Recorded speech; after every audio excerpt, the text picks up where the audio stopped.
Hello students, welcome to new study point. आइए class 10 का जो केमिस्ट्री का जो पार्ट बचा हुआ है उस चीज को हम पढ़ते हैं। ऑर्गेनिक कंपाउंड, जैसा कि आप देख रहे हैं कि हमने जो हेडिंग डाली है उसका नाम है टेट्राहेड्रल नेचर ऑफ कार्बन, यानी कार्बन का हम टेट्राहेड्रल जो है वो नेचर पढ़ेंगे। देखिए, एक साइंटिस्ट हैं जिनका नाम है वांट हॉफ। क्या नाम है? वांट हॉफ और लेबेल एंड लेबेल ये साइंटिस्ट हैं। इन्होंने बताया कि कार्बन की जो चारों वैलेंसियां होती हैं, कार्बन की जो 4 वैलेंसी हमने आपको बताई है पिछले लेक्चर्स में, वो वैलेंसी जो है वो कार्बन के रेगुलर टेट्राहेड्रॉन पे अरेंज होती है। रेगुलर टेट्राहेड्रॉन बनाता है। या आप ऐसे बोल सकते हैं कि जो कार्बन के जितने भी बॉन्ड्स होते हैं वो डायरेक्टेड टुवर्ड द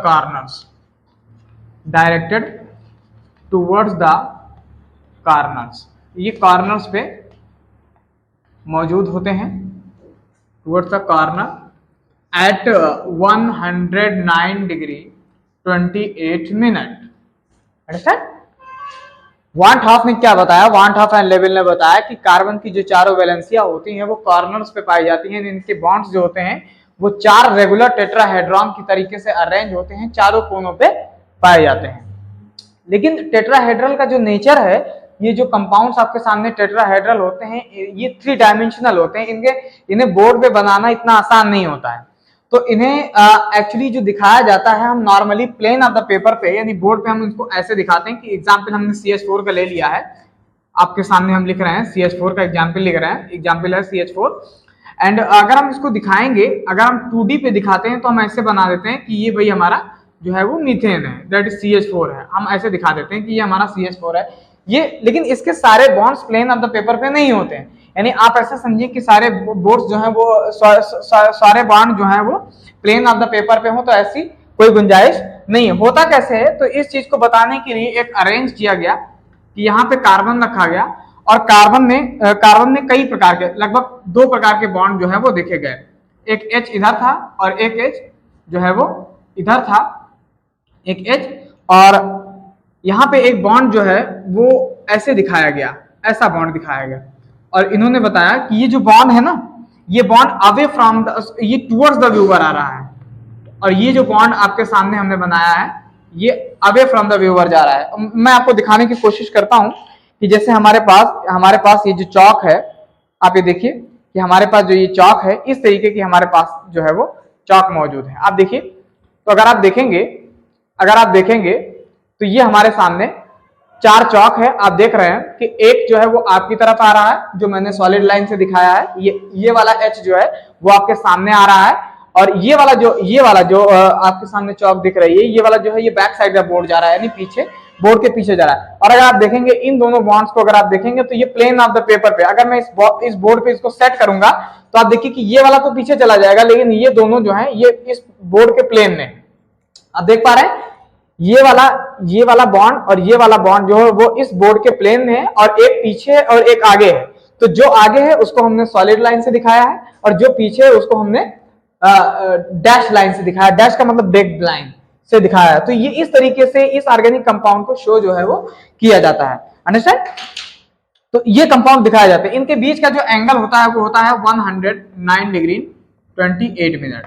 तो इस तरीके का कंपाउंड जो है, इसमें देखिए कहीं भी आपको डबल बॉन्ड जो है वो नजर नहीं आ रहा है। तो ये आपका जो है वो एक प्रकार से आप कह सकते हैं कि सैचुरेटेड कार्बन का ये एग्जांपल है। सैचुरेटेड कार्बन का जो है ये एग्जांपल है।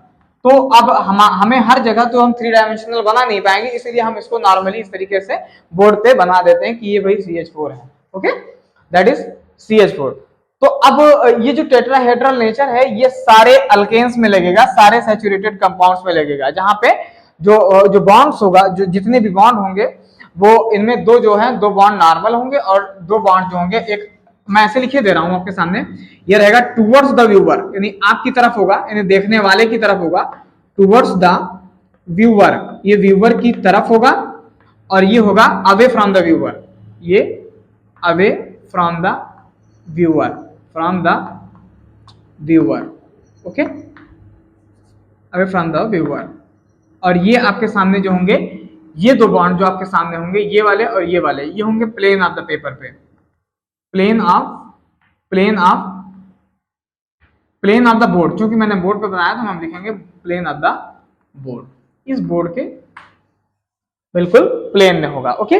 तो इस तरीके से जो ये 3 डायमेंशनल का जो डायग्राम होता है वो बनाया जाता है, ओके। आइए हम सीखते हैं classification of organic compound.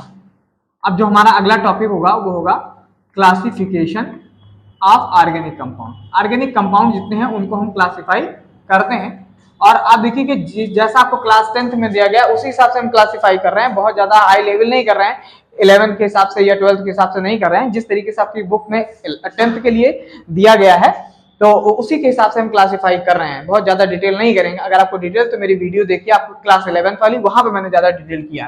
Classification of organic compounds, classification of organic compounds, okay, right. Classification of organic compound. अगर हम ऑर्गेनिक कंपाउंड्स को क्लासिफाई करें तो हम देखेंगे कि इसको हम 2 पार्ट में क्लासिफाई करते हैं।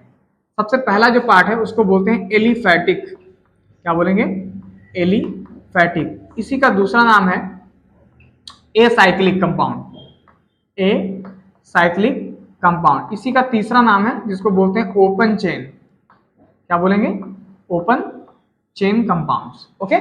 एंड अगर हम सेकंड की तरफ देखें तो बिल्कुल जस्ट इसी का उल्टा हो जाएगा। एलिफैटिक जो है वो एरोमेटिक में बदल जाएगा, एरोमेटिक कंपाउंड्स में। इसे हम बोलते हैं साइक्लिक कंपाउंड। साइक्लिक का मतलब होता है कि चारों तरफ से ये क्या हो, क्लोज्ड हो, that is closed compounds, okay, closed compound. Aromatic that is cyclic and closed chain. अगर हम एलिफैटिक को भी अगर ज्यादा देखना चाहें तो इसे भी 2 पार्ट में बांटा जा सकता है। पहला है जिसको बोलते हैं सैचुरेटेड, सैचुरेटेड, और सेकंड जो है उसको बोलते हैं अनसैचुरेटेड, अनसैचुरेटेड, अनसैचुरेटेड। जितने भी सैचुरेटेड होते हैं उनमें सिंगल बॉन्ड्स पाया जाता है, सिंगल बॉन्ड्स पाया जाता है, and single bonds are shown by 1 line, okay. And अगर हम इधर देखेंगे तो इसमें अनसैचुरेटेड में आपको डबल और ट्रिपल बॉन्ड दोनों देखने को मिलेगा, डबल एंड ट्रिपल बॉन्ड आपको देखने को मिलेगा, okay, that is double and that is triple. ये दोनों बॉन्ड आपको जो है वो देखने को मिलेंगे। तो ये ध्यान रखिएगा। इसमें हम एग्जाम्पल लिखे दे रहे हैं, अल्केन्स, ये है अल्केन्स, और दूसरा है यहाँ पे अगर डबल में चले आए तो हम इसको बोलते हैं अल्कीन्स, अल्कीन्स और अल्काइंस। तो इन सबको सीखने से पहले हमें कुछ चीजों को सीखना पड़ेगा जो हम इसके बाद ही जस्ट बताएंगे दूसरे लेक्चर में। आगे आ जाइए तब जरा। अगर हम इस एरोमेटिक की अगर हम बात करें, इस एरोमेटिक की अगर हम बात करें तो ये 2 पार्ट में डिवाइडेड है। पहला जो पार्ट है उसका नाम है होमोसाइक्लिक कंपाउंड, होमोसाइक्लिक कंपाउंड, या इसी को बोलते हैं कार्बोसाइक्लिक कंपाउंड, कार्बोसाइक्लिक कंपाउंड, ठीक। कार्बोसाइक्लिक का मतलब ये होता है कि ये साइक्लिक भी होगा, साइक्लिक भी होगा, और दूसरी चीज ये है कि इसमें केवल कार्बन एटम मौजूद होगा, only carbon atom, only carbon atom, इसलिए इसको होमो साइक्लिक कहा गया। होमो का मतलब होता है कि ओनली 1 टाइप, ओके। और सेकंड है जिसको बोलते हैं हेट्रोसाइक्लिक। हेट्रोसाइक्लिक का मतलब क्या होता है, हेट्रोसाइक्लिक का मतलब होता है कि जिसमें कार्बन के अलावा अगर कोई एलिमेंट जो है वो मौजूद हो रहा है तो उसे हम क्या बोलेंगे, हेट्रोसाइक्लिक कंपाउंड। तो कोई आप ऐसे समझ लीजिए कि कार्बन के साथ कोई नाइट्रोजन आ जाए या ऑक्सीजन आ जाए या सल्फर आ जाए तो उसे हम हेट्रोसाइक्लिक कंपाउंड जो है वो कहेंगे। अब ये कंपाउंड क्या है, इनको कैसे डिनोट किया जाता है, ये हम कुछ चीजों को पढ़ लेंगे फिर हम इनको बताएंगे। तो अभी आपको classification of the organic compounds में 2 चीजें याद रखनी है कि ये एलिफैटिक होता है, एसाइक्लिक होता है, या ओपन चेन होता है। अच्छा, ओपन चेन में भी 2 आता है, या तो लीनियर होगा, ऐसे लिखिए, ब्रांच होगा या तो अनब्रांच्ड होगा, ब्रांच्ड या अनब्रांच्ड जो है वो होगा, ऐसे याद रखिए आप, ब्रांच या अनब्रांच होगा। इनके नेचर के बारे में अभी हमने कोई बात नहीं की है, लेकिन हाँ अब इनको थोड़ा सा रीड करिए, अच्छे से पढ़िए, तब हम इनके बारे में जो है वो बात करेंगे। लेकिन इन सब चीजों को बहुत अच्छी तरीके से बताने से पहले हमें 2-3 चीजें पढ़नी पड़ेंगी। उन चीजों को हम पढ़ लेंगे, फिर हम इन चीजों को एक्सप्लेन करेंगे। यानी I will tell you from saturated, उसके बाद अनसैचुरेटेड, और उसके बाद aromatic, cyclic and closed type. Okay, तो ये थोड़ा सा आपको डील करना है, कम से कम इतना आप याद रखें। उसके बाद हम फिर आगे की तरफ आते हैं। अब इसके बाद जो हमारा अगला टॉपिक है उसका नाम है फंक्शनल ग्रुप। ओके, तो आप लोग ध्यान रखिएगा कि हम इसको थोड़ा बहुत पढ़ चुके हैं, हमें इनकी जानकारी हो गई, और उसके बाद हम फंक्शनल ग्रुप पे आते हैं। फंक्शनल ग्रुप के बाद होमोलॉगस सीरीज पे आ जाएंगे। तो ठीक है, इसको आप ध्यान रखिए, उसके बाद हम आपको बताते हैं। तब तक याद रखिए और लाइक और सब्सक्राइब जो है वो करते रहें। Okay, thank you.